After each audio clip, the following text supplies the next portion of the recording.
আজ ১ বছর পরে গেলাম ননদের বাড়ি, তাও কেন ননদ আমার ব্লগে আসলো না? তাহলে কি ননদের সঙ্গে আমার সম্পর্ক ভালো না? হাই, আমি নেহা চলে এসেছি নতুন আরও একটা ব্লগের সাথে। সকালবেলা দেখো, এর আগের দিন তো দেখতেই পেরেছো কতটা জার্নি করে আমরা বাড়ি এসেছি। আর তারপরে না সকালবেলা আর ইচ্ছা করছিল না মানে উঠে কোনো কিছু করতে। তাও আমার স্নান হয়ে গেছে, মানে আমি ফ্রেশ হয়ে তখন ওখানে বসেছিলাম, তো তখনই ভিডিও করছিলাম। তো সকালবেলা উঠে অনেকক্ষণ একটুখানি বসেছিলাম চুপচাপ, তারপরে খাওয়া দাওয়া করেছি। আর এখন দেখো এই যে চিপস কুরকুরে এগুলো নিয়ে বসেছি। তোমাদের দাদাভাইয়ের কাণ্ডটা দেখতে পাচ্ছ না? তা খাচ্ছ কেন তুমি এইসব? এখনই ভাত খেলো, খেয়ে এই 2 প্যাকেট, আবার এই পাঁপড়, আবার এই 7 আপ।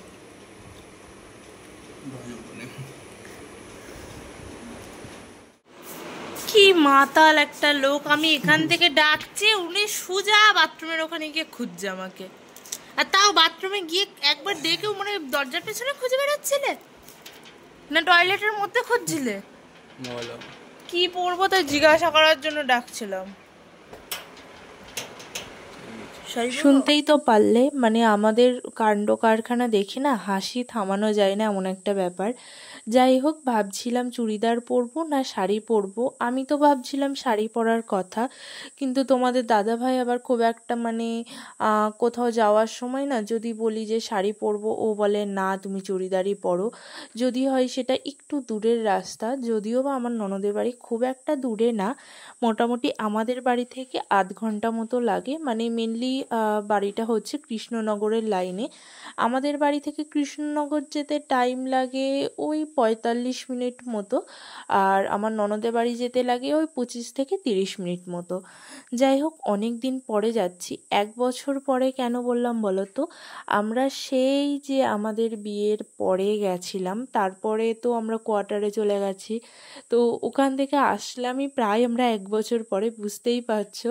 তো সেই জন্য সবার বাড়ি একটু একটু করে তো যেতেই হবে। আর আমরা কিন্তু মানে তোমাদের দাদাভাই ছুটি এসেছে অনেক দিন হয়ে গেল, কিন্তু আমার ননদের বাড়ি আসলে যাওয়া হয়েছিল না। বাকি সব জায়গায় মানে একটু একটু করে ঘুরে আসা হচ্ছে, শুধুমাত্র ওই দিদিদের বাড়িই যাওয়া হয়নি।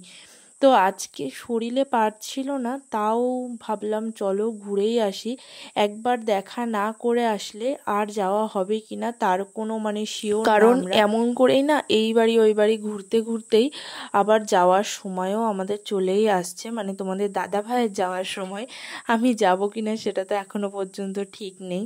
যাই হোক, দেখো ওই বাড়ি থেকে আবার এসেছি এই বাড়ি, আর এই যে আমাদের এই বাড়ি আর ওই বাড়ি মানে বাপের বাড়ি শ্বশুর বাড়ি করতে করতেই মানে আমাদের সময়টা চলে যায়। আসলে আমার জিনিসপত্র না মানে আমার বাপের বাড়ি শ্বশুর বাড়ি দুই বাড়িতে রাখা আছে। তো দেখা যাচ্ছে ওই বাড়িতে একটা জিনিস আছে, সেটার আর একটা হয়তো চুড়িদারের ওপরে সালোয়ারটা ওই বাড়ি আর প্যান্টটা এই বাড়ি, এমন এমন ব্যাপার হয়ে যায়। তো আমাকে এই বাড়ি আসতেই হয়। যাই হোক, যাওয়ার সময় এবার একটু দাঁড়িয়েছিলাম একটা ডাবের জল খেতে। আগেই তো বললাম আমাদের এত জার্নি হয়ে যাচ্ছে, শরীর আর পারছিল না। তো তোমাদের দাদাভাই বলল একটুখানি ডাব খেয়ে নেওয়া যাক। আসলে আমরা এখান থেকে না ডাব খাই প্রত্যেক দিনই, বাজারে আসলে দুজনে একটা একটা করে খাওয়ার চেষ্টা করি। হয়তো যেদিনকে বাজারে আসলাম না সেদিনকে আর খাওয়া হলো না। তো দেখো এখন যাচ্ছি। আর আমাদের বাড়ি থেকে কৃষ্ণনগরের এই রাস্তাটা তো খুবই সুন্দর, মানে চারি সাইডে সবুজ আর সবুজ। আসলে আমাদের বাড়িটা যেহেতু গ্রামে, তো চারি সাইডে সবুজ সবুজই দেখা যায় সব সময়। তো এখানে দেখো চলে এসেছি, আর এখন একটু দাঁড়িয়েছি মিষ্টি নেওয়ার জন্য। আর এখানে না এই ভিডিওটা দেখার পরে আমার মনে হচ্ছে যে আমি মোটা হয়ে গেছি। আসলে দেখবা কিছু সময় না ভিডিও করলে ক্যামেরায় মনে হয় যেন খুব মোটা, আসলে সামনে থেকে কিন্তু অতটাও মানে দেখে মনে হয় না যে হ্যাঁ আমি মোটা হয়েছি। যাই হোক, ওখান থেকে একটু 7 আপ নিয়ে এখন চলে এসেছি দিদিদের বাড়ি। আর এই যে দেখো, এটা হচ্ছে আমার দিদির দেওরের একটা মেয়ে। এত পাকা আর এত পাকা পাকা কথা বলে না, তোমরা শুনলে মানে হেসে পাগল হয়ে যাবা। আর তারপরে তো দিদি দেখো সাজিয়ে একদম খেতে দিয়ে দিয়েছে। আর তোমাদের দাদাভাই দিদি মানে আমার ননদের হাতের রান্নাগুলো না জাস্ট ওয়াও, মানে এত সুন্দর সুন্দর রান্না করে, খেয়েই তোমার মন একদম জুড়িয়ে যাবে এমন একটা ব্যাপার। তো আমি তো খুব তৃপ্তি করে খাই, আসলে সব রান্নাই আমার ভীষণ প্রিয় দিদিভাইয়ের হাতে। তো আসলেই একদম গুছিয়ে খেতে দেয়, আর আমিও বসে বসে টুকটুক করে সব কিছুই খাই। তো এইবারটা বলি যে দিদিভাই কেন আমার ভিডিওতে আসে না, মানে আমার ননদ, মানে আমার সঙ্গে আমার ননদের সম্পর্ক খারাপ কি না, আসলে ওইসব কিছুই না। দেখবা অনেকে না ক্যামেরার সামনে আসতে কমফোর্টেবল ফিল করে না। আমরাই যেমন এখন আমরা নাই ব্লগ করছি, ভিডিও করছি, সেই জন্য হয়তো মানে ভিডিও নিজেদের বানাচ্ছি। আগে কিন্তু আমরাও এতটা কারোর ভিডিওতে আসতে মানে পছন্দ করতাম না, একটু মতলব অদ্ভুত অদ্ভুত লাগতো। তেমন কিন্তু এখনও আছে অনেকেরই, যেমন আমার শ্বশুর শাশুড়ি, ওনারাও খুব একটা পছন্দ করে না ক্যামেরার সামনে। আমার অ্যানিভার্সারির ব্লগটা দেখলে তোমরা বুঝতে পারবা, ফটো তোলার জন্য যখন সবাইকে ডাকা হচ্ছিল তখনও কিন্তু মানে আমার শ্বশুর শাশুড়ি আসতে চাইছিল না। ওনাদের একটাই কথা, ফটো ভিডিও বাদে তোমরা যা বলবা করে দেবো। তো ওটাই একটু লজ্জা পাই, আশা করি এটা সময়ের সাথে সাথে ঠিক হয়ে যাবে। যেমন অনেক সময় তোমাদের দাদা ভাই মানে অনেক দিন পরে হয়তো ওর ভিডিও করতে গেলে ও একটু লজ্জা লজ্জা পায়, আবার যখন ও কমফোর্টেবল হয়ে যায় তখন কিন্তু নিজেই ক্যামেরা তুলে বকবক বকবক করবে। যাই হোক দেখো এখন আমরা যাচ্ছি কি বলে ওটাকে, ভেরিতে, মানে তোমাদের দাদা ভাইয়ের এই যে জামাইবাবু আমাদের, তো ওদের আছে ভেরি, যেখানে মাছ চাষ হয়। আর ওখানে না একটা পদ্ম পুকুর মতো আছে, মানে ভেরিতেই পদ্ম ফুল আছে চাষ বা এমনি লাগিয়েছে, জানি না কি হয়েছে। যাই হোক ওখানেই এখন যাচ্ছি, দুজনা না তিনজনা মিলে, আমাদের ভাগ্নে ওই যে সামনে যাচ্ছে। অনেকটাই কিন্তু আসলে আমি ভেবেছিলাম যদি অনেক পদ্ম ফুল থাকে তাহলে তুলে আমি একটু ভিডিও করব, তো সেই জন্যই আসলাম। কিন্তু এসে দেখছি পদ্ম ফুল তেমন একটা নেই, মানে আছে যে কটা মধ্যেখানে, ওখান থেকে না ফুল তোলা মানে সম্ভব না এখন, কারণ ওখানে যেতে হলে নিচে নামতে হবে এখন। আর আমি বারণ করলাম, যেহেতু আমরা গেছিলাম একটু বিকেল বিকেল নাগাদ, ওই টাইমে বুঝতেই পারছো জলের মধ্যে কি থাকবে না থাকবে, আর আমার তো এগুলো ভীষণ ভয় করে। তো যাই হোক এখন আমরা অনেক কলা গাছ টলা গাছের মধ্যে মধ্যে দিয়ে যেতে হচ্ছে, মানে এখান থেকে আবার আর একটা ভেরিতে যাচ্ছি, সবই এই সাইডে সাইডেই আছে, অনেকগুলোই আছে। তো এখানে বেশ কয়েকটা ভিডিও বানিয়েছি, রিলসও বানিয়েছি, তোমাদের সঙ্গে একটা দুটো শেয়ারও করছিলাম।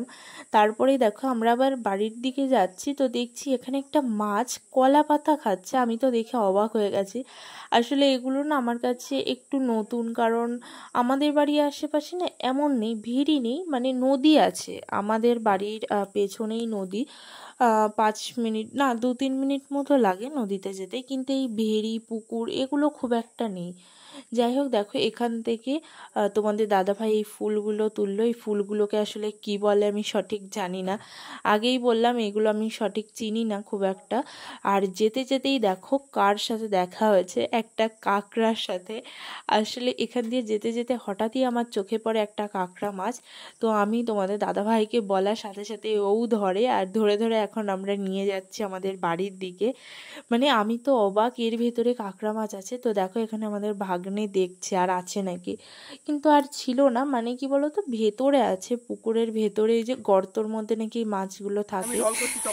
গাইস আমি কাঁকড়া মাছ ধরেছি, মানে আমি দেখেছি প্রথম, সেই মাছটা তোমাদের দাদাভাই ধরেছে, কাঁকড়া মাছ। এটা আমরা পুষবো, এটা আমরা খাবো না, পুষা যাবে না, দুটো ঠ্যাং নেই। তাই কি? ঠ্যাং দুটো এক্সট্রা বানা দেব। তাই কি ঠ্যাং নেই?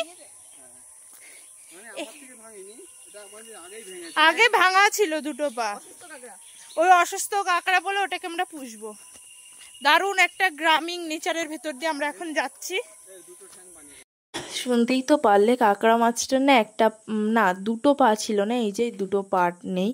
তো আমি তো ভেবেছিলাম মাছটা আমি পুষবো বাড়ি নিয়ে গিয়ে, কিন্তু সেটা আর হয়নি। এই বাড়ি আসার পরেই তোমাদের দাদাভাই ওটাকে ছেড়ে দিল। যাই হোক কি আর করবো বলো, ও ঘুরে বেড়াক। আর এখন দেখো দিদি এনেছে মুড়ি মাখিয়ে, মুড়িটা খেলাম। আর আমরা না এখনই বাড়ি চলে যাব, আসলে ভাবছিলাম থাকবো, তারপরে বললামই তো আমার শরীরটা একদমই ভালো লাগছিল না। তো প্ল্যান হলো পরে আবার আসবো, মানে তোমাদের দাদাভাইয়ের ছুটি শেষ হওয়ার আগেই আমরা আর একবার আসবো। এখন দেখি কবে আসা যাক। তো এখন দেখো বেরিয়ে পড়েছি বাড়ির পথে। আর আমার মুখটা একটু শুকনো শুকনো হয়ে গেছে, বুঝতেই পারছো, একভাবে বাইকে এইদিক ওইদিক ঘুরে বেড়ানো হচ্ছে। আর এখন বাজারে দাঁড়িয়েছি, একটু রোল খেয়ে নিলাম। তারপরেই না বাড়ি এসে তোমাদের দাদাভাই চলে গেছিলো আর আমি আমাদের বাড়িতেই আছি। আগেই বললাম আমার শরীরটা একটু খারাপ লাগছিল তাই। তো আজকের রাতটা এই বাড়ি থেকে দেখি কালকে বাড়ি যাব। আর আজকের এই ভিডিওটাও এটুকুই, টাটা।